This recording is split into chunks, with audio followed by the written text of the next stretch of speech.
Ladies and gentlemen, today we're going to be going over 5 fantasy football players that could struggle in week 13. Let me get this very clearly across the board for you. This is not a video telling you to bench these guys.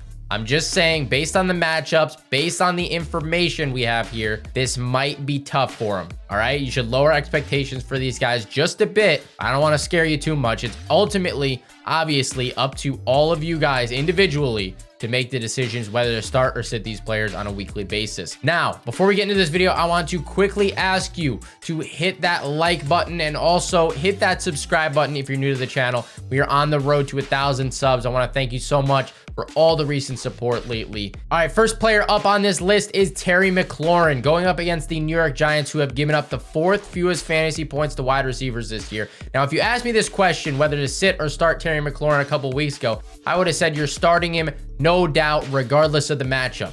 That's not really the case anymore because Taylor Heineke was targeting Terry McLaurin 10 plus times a game a couple weeks ago. That has slowly regressed and his fantasy value is dropping week over week because of this. Am I worried about Terry McLaurin long term? No. Am I worried about him this week? Yes, I am. I'm not gonna hide it from you. I think he sits around the 10 PPR fantasy point mark. I think he underachieves his fantasy projections in most leagues. Would I sit him? Probably not. You can't be sitting Terry McLaurin. He's probably your wide receiver 2 or flex option if you're really stacked at wide receiver.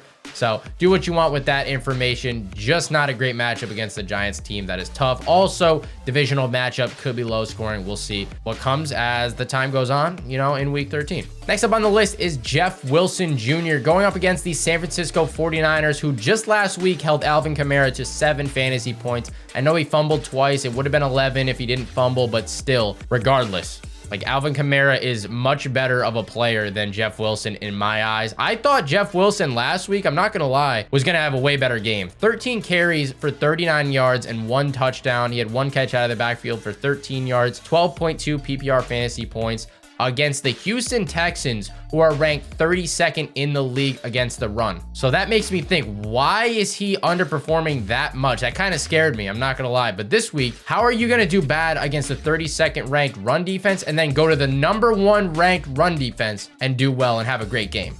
I just don't think it happens. Anything could happen, but I don't personally think it's gonna happen. So I'm a little cautious on Jeff Wilson this week. Let me know in the comment section below if you guys are starting or sitting Jeff Wilson. Next up on this list is Allen Lazard. We've been talking about it for the past 3 weeks. Christian Watson is on the rise and Allen Lazard is trending downward. Last week against the Philadelphia Eagles, 3 targets for Allen Lazard. That is absolutely pathetic. You're watching a whole game and you're thinking, where is my wide receiver? Is he gonna get any looks this week? Apparently not. And the Chicago Bears might seem like a bad defense, like if you're just thinking about the team in general, but they're giving up actually the 9th fewest fantasy points to wide receivers in PPR league so far this year. So that makes me a little cautious on Allen Lazard, coupled with the targets. Not feeling good about this matchup, I can't lie to you. Next up on the list is Lamar Jackson, a rare quarterback sighting on these videos. I usually don't talk about him, but I have to because he's going against the Denver Broncos, who are currently giving up the 2nd fewest fantasy points to quarterbacks.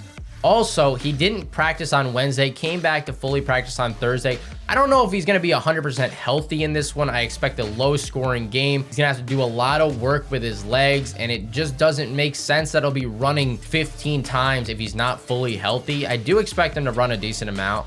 Let's not get it twisted. That's where Lamar's value really comes from. But I would lower expectations this week, like I said, against a tough Denver defense. All right, last but not least, other than an honorable mention that I have for you guys after this, but Jonathan Taylor, I gotta put him on here again. The Dallas Cowboys have the 5th best ranked defense against running backs this year. Last 2 weeks against the Pittsburgh Steelers and the Philadelphia Eagles, they don't have great run defenses. Dallas does. So you tell me, the Colts could not move the ball against the Steelers until very late in the game when they started getting things going. But the whole first half, if you watch that game, it was not pretty at all. Did not look good. How can you expect it to be better against a Dallas defense that is so much better than the Steelers? It just doesn't make any sense to me. If he has a good game, great.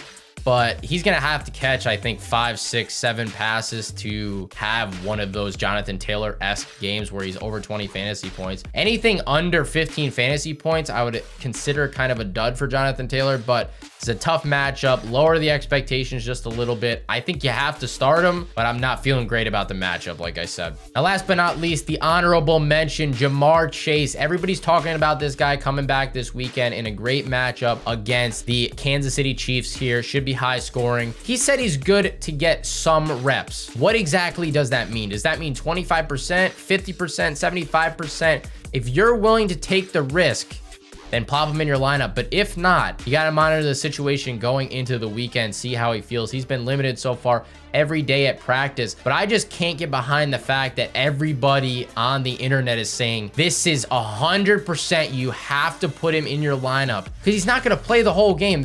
If he was, he would say that I'm fully 100% ready to go for this weekend. I'm playing all the snaps. He'll be limited. So it's up to you guys to decide. I mean, personally, if I had him on a team, it's Jamar Chase. You got to take the risk, but I would not be surprised if he drops about 10 or under fantasy points.